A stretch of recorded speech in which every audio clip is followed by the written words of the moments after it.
स्वागत है साथियों।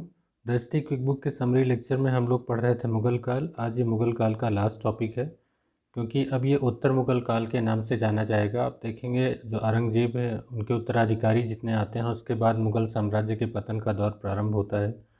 फिर इसके बाद कैसे ब्रिटिशर्स आते हैं और फिर से एक नया काल शुरू होता है, जो हम लोग आधुनिक भारत के इतिहास में देखेंगे। लेकिन इसके बाद अभी एक दो चैप्टर और होंगे मिडवेल में, जैसे कि मराठा वगैरह के हैं, तो वो उनका चैप्टर इम्पोर्टेंट हो जाता है।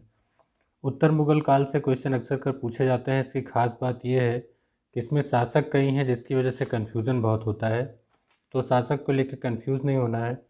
जो सबके इम्पोर्टेंट फैक्ट्स हैं उस बुक में अच्छे से डिस्कस भी किए गए हैं, और इसके लिए मैंने एक आपको वाइट बोर्ड पर खुद एक वीडियो पढ़ाया हुआ है, तो आप उसको विज़िट करें। जो मॉडर्न हिस्ट्री है, आधुनिक भारत का इतिहास मैंने पढ़ाया हुआ है, उसमें भी काफ़ी लेक्चर्स हैं, तो उनको आप देखेंगे तो वहाँ बहुत अच्छे से आप इसको याद भी कर पाएंगे। आइए शुरू करते हैं आज का जो लेक्चर है, उत्तर काल मुगल काल। देखिए, औरंगजेब की मृत्यु के बाद उसके 3 पुत्र थे, मुअज्जम, मोहम्मद आजम और मोहम्मद कामबख्श। इनमें उत्तराधिकार के लिए संघर्ष हुआ। इसमें ध्यान रखने वाली बात यह है कि मृत्यु के समय कौन कहाँ का सूबेदार था, क्योंकि यहाँ से भी क्वेश्चन पूछे जाते हैं।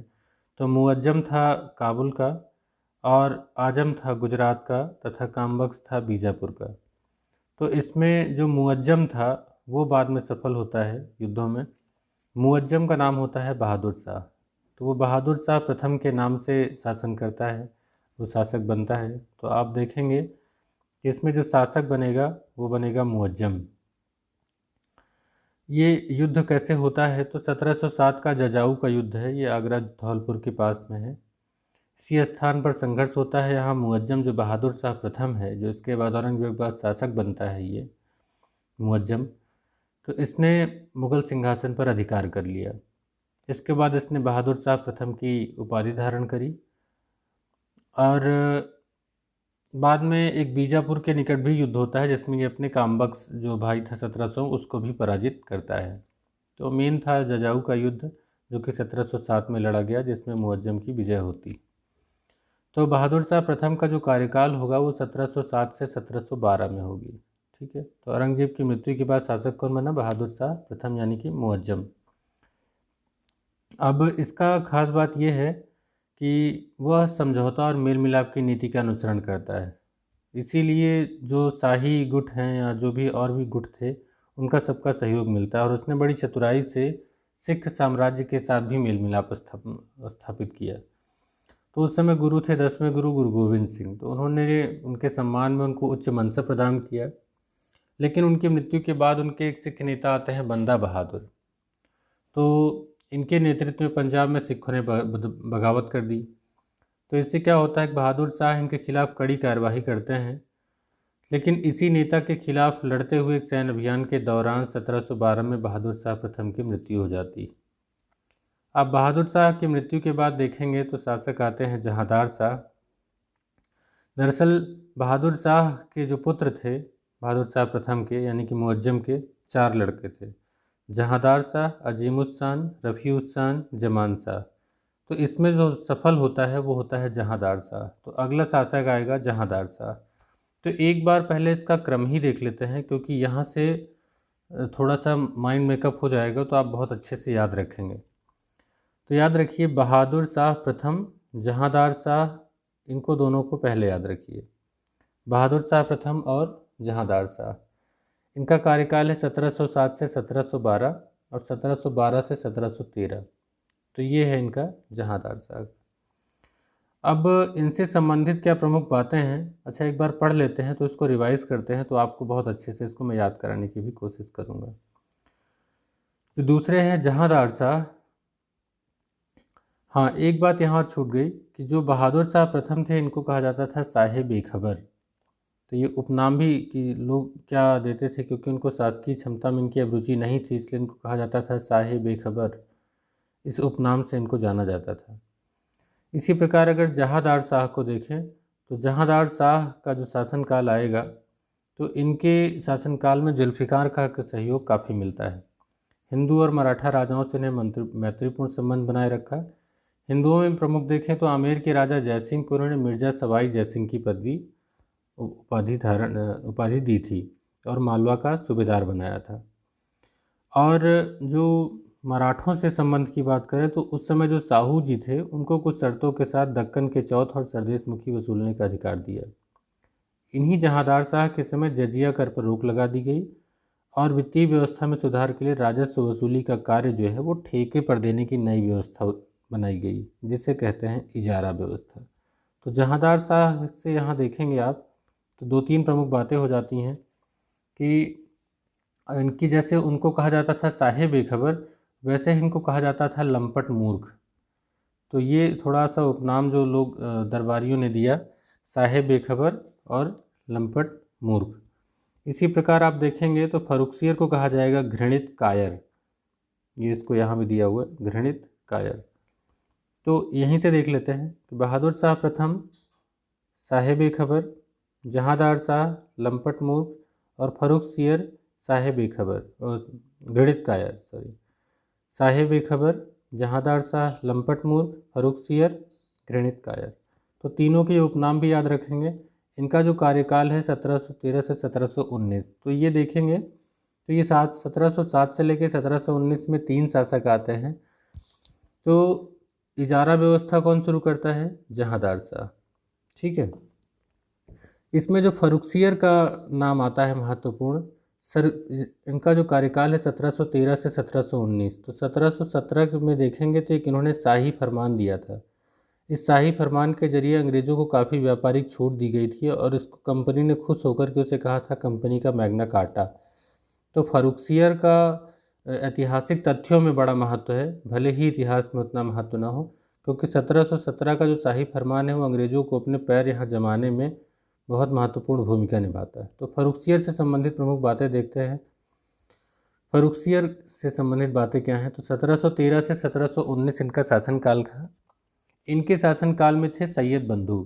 दरअसल जो जहांदार शाह थे उनको पदच्युत किया गया था इन्हीं सैयद बंधुओं के द्वारा। तो अब्दुल खां थे और थे हुसैन अली।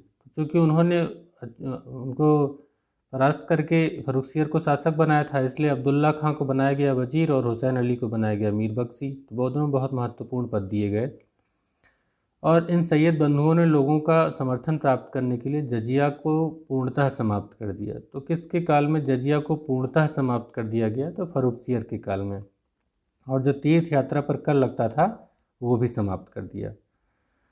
1717 का अगर जो फरमान की बात जो मैं अभी कर रहा था, तो इसके जरिए अंग्रेज़ों को व्यापारिक छूट प्रदान हुई। ऐसे कंपनी का मैग्ना कार्टा कहा जाता है।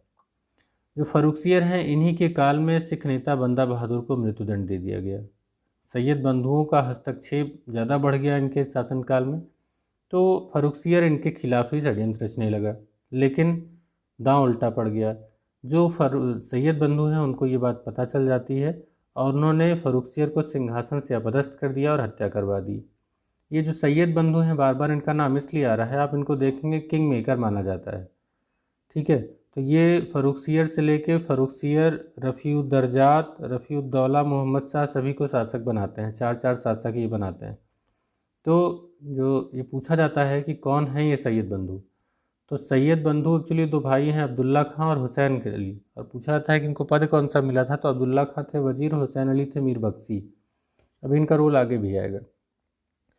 तो चूँकि इनकी हत्या करवा दी, तो इसके बाद ये क्या करते हैं, रफ़ीउद्दर्जात को गद्दी पर बैठाते हैं। यहाँ क्रम में देखेंगे तो फर्रुखसियर के बाद कौन आ गया? रफ़ीउद्दर्जात। तो चौथे शासक आप देखेंगे, जो चौथे पाँचवें हैं ये नाम मात्र के शासक होते हैं। इनका कोई विशेष योगदान आपको देखने को नहीं मिलेगा। क्यों? क्योंकि रफ़ीउद्दर्जात जो होते हैं जल्दी बीमारी के कारण मर जाते हैं और बाद में जो रफ़ीउद्दौला को बनाते हैं वही सैयद बंधु, तो रफ़ीउद्दौला भी अफ़ीम के आदी होते हैं और जल्दी उनकी भी मृत्यु हो जाती है। तो आप देखेंगे तो रफ़ीउद्दर्जात और रफ़ीउद्दौला, तो रफ़ीउद्दौला को शाहजहाँ द्वितीय के जो इसके बाद आएगा। तो ये जो दोनों आप शासक देखेंगे तो बहुत ही कम समय इनका है। देखिए, फरवरी से जून 1719, जून से सितंबर 1719। तो आप देखेंगे एक ही वर्ष के अंदर में 2 शासक आ गए। तो मेन आपके हो गए बहादुर शाह प्रथम, फिर जहांदार शाह, फिर उसके बाद फर्रुखसियर के बाद 2 आपके बिल्कुल नाम मात्र के शासक रहे।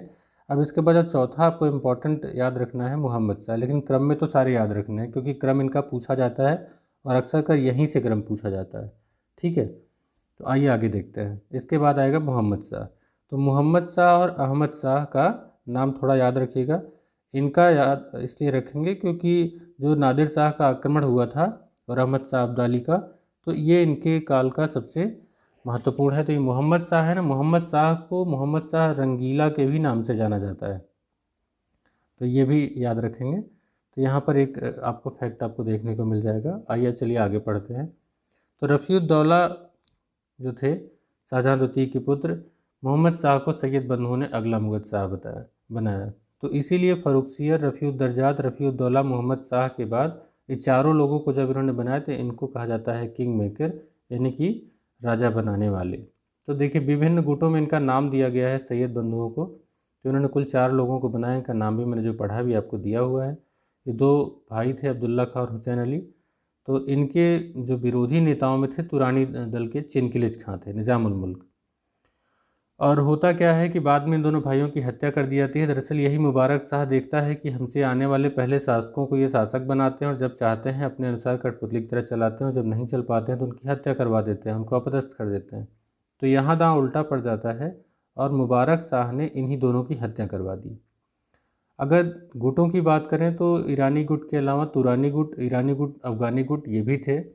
तुरानी गुट थे सुन्नी मुसलमान, इसमें प्रमुख थे निज़ामुल मुल्क, चिनकिलिज खां, अमीन खां, जकारिया खां। ईरानी गुट के शिया मुसलमान थे जिसमें थे जुल्फ़िकार खां, सआदत खां, अमीर खां, इसहाक खां। और अफ़गानी गुट में थे मोहम्मद खां, मोहम्मद बंगस। तो बहुत ज़्यादा नहीं है इम्पोर्टेंट, लेकिन फिर भी थोड़ा सा ध्यान ये रखना चाहिए कि कौन कहाँ से संबंध रखता था, तो इससे थोड़ा आसानी हो जाती है। आइए देखते हैं मोहम्मद शाह रंगीला का कार्यकाल 1719 से 1748। तो आपने देखा कि 1713 से 1719 फ़र्रुखसियर का ही था, अभी 1719 से ये शुरू हो जाएगा। तो कंफ्यूज होने की ज़रूरत नहीं है। मैंने आपको बताया ना कि फरवरी से जून 19 में दरजात रहते हैं, रफ़ीउद्दरजात, और जून से सितंबर 19 में रफ़ीउद्दौला रहते हैं। तो उसके बाद का जो शासन शुरू होगा वो 1719 का, वो मोहम्मद शाह का काल होता है। तो अगर देखें तो मुग़ल साम्राज्य का सर्वाधिक पतन अगर किसी के समय में हुआ है तो वो मोहम्मद शाह रंगीला के काल में हुआ है।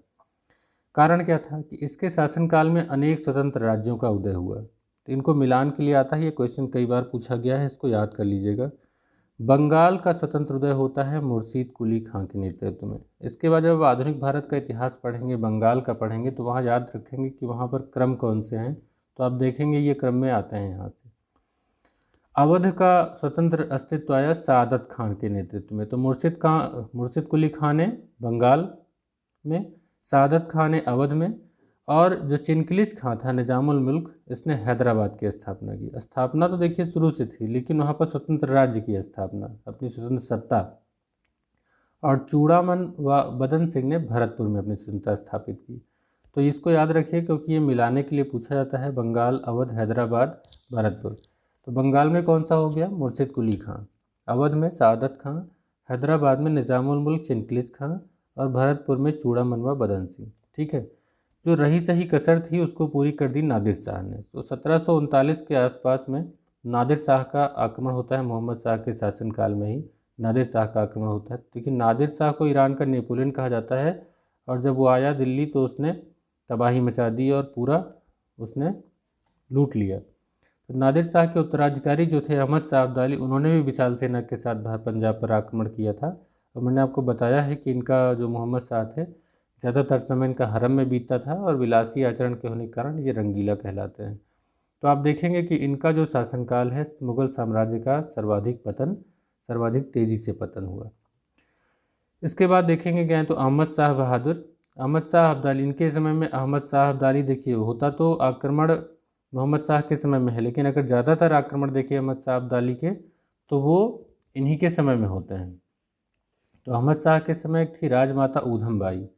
तो इनका प्रशासनिक कार्यों में अत्यधिक हस्तक्षेप था। इनको उपाधि दी गई थी किबला-ए आजम। तो किबला-ए आजम किसको कहा जाता है, राजमाता ऊधम बाई अहमद शाह बहादुर के समय थी।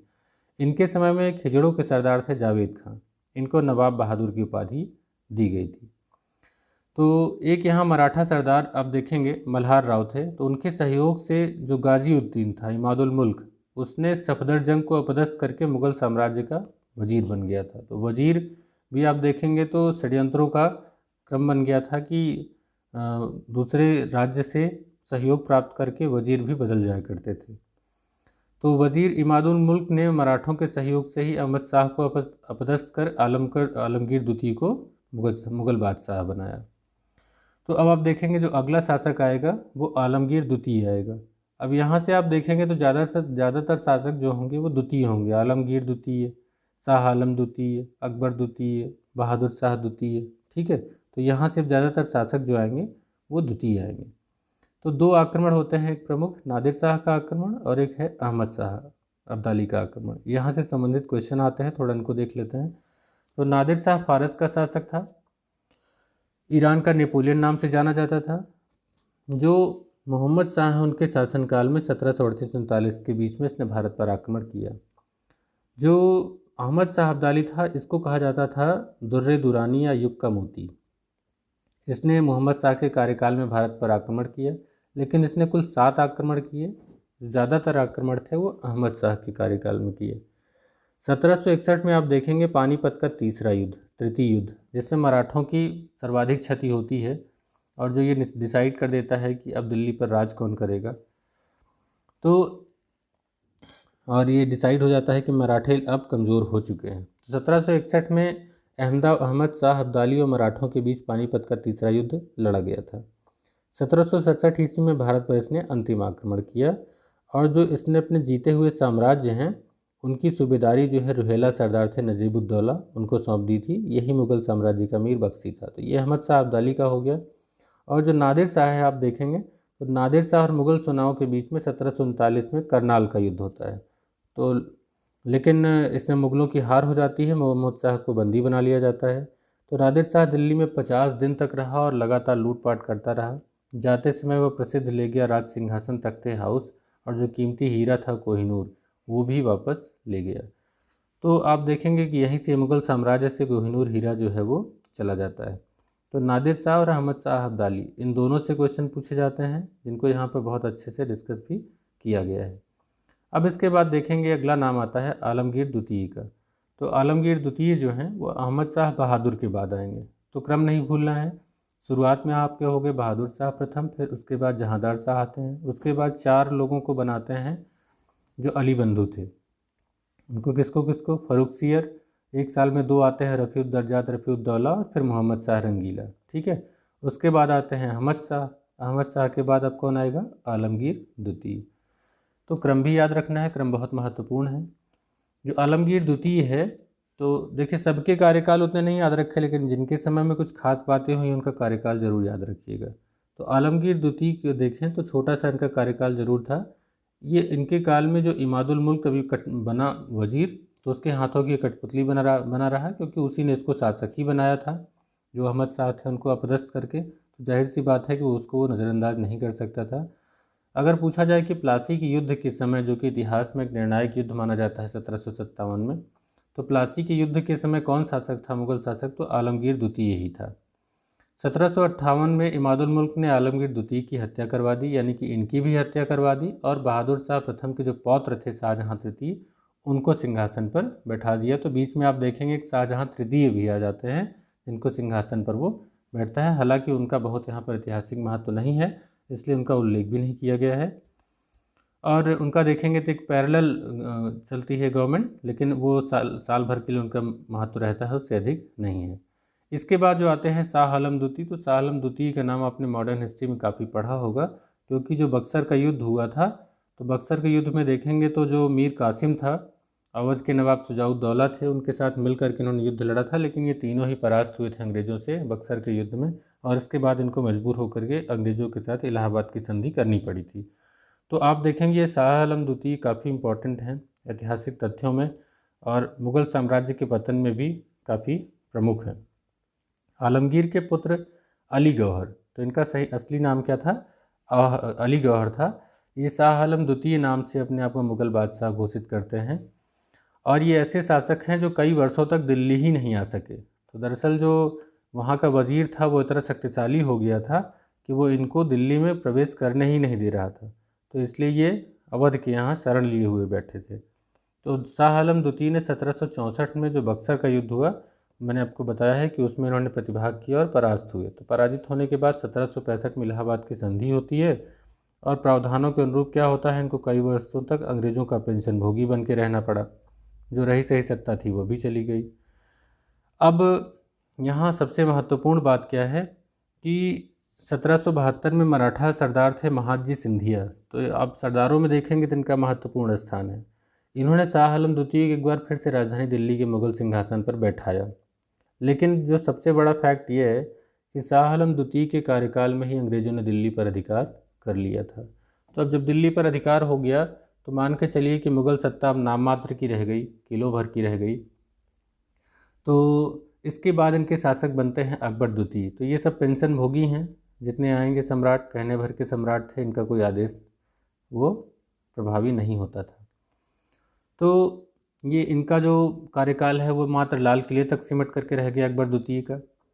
अकबर द्वितीय अंग्रेज़ों के संरक्षण से बनने वाला प्रथम मुगल बादशाह था, इनको अंग्रेज़ों ने बनाया था। अकबर द्वितीय ने ही इनकी पेंशन वगैरह कुछ कम हो गई थी या उसको बढ़ाने के लिए उन्होंने भेजा था राजा राम मोहन राय को ब्रिटिश दरबार में। तो उन्होंने राजा राम मोहन राय को राजा की उपाधि दे करके भेजी थी। तो अकबर द्वितीय ने ही राजा राम मोहन राय को राजा की उपाधि दी थी। पूछा जाता है कि किस मुगल शासक ने राजा राम मोहन राय को राजा की उपाधि दी, तो अकबर द्वितीय ने।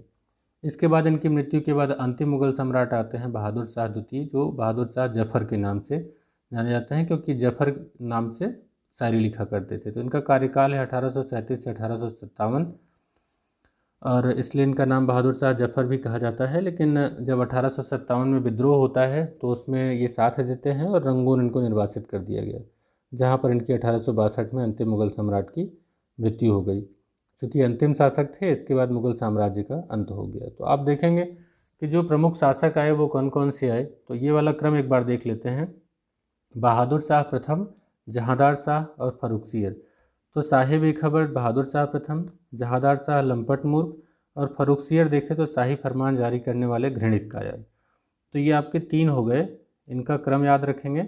उसके बाद एक ही वर्ष में आएंगे रफ़ीउद्दौला और रफ़ीउद्दर्जात। उसके बाद आएंगे मोहम्मद शाह रंगीला, जिसके समय में नादिर शाह का आक्रमण होता है।